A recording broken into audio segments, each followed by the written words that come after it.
अक्कलकुवा तालुक्यातील नर्मदा काठावरील अतिदुर्गम गमनकेली पाडा येथे डबक्यात बुडून 3 चिमुकल्यांचा दुर्दैवी मृत्यू झाल्याची हृदयद्रावक घटना 9 जून रोजी दुपारी घडली।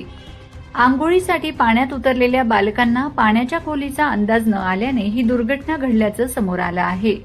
सुनील खेता वसावे वय 6 वर्ष, नितेश आमरे वसावे वय 7 वर्ष आणि शुभम कैलास वसावे वय 6 वर्ष अशी मृत बालकांची नावे आहेत।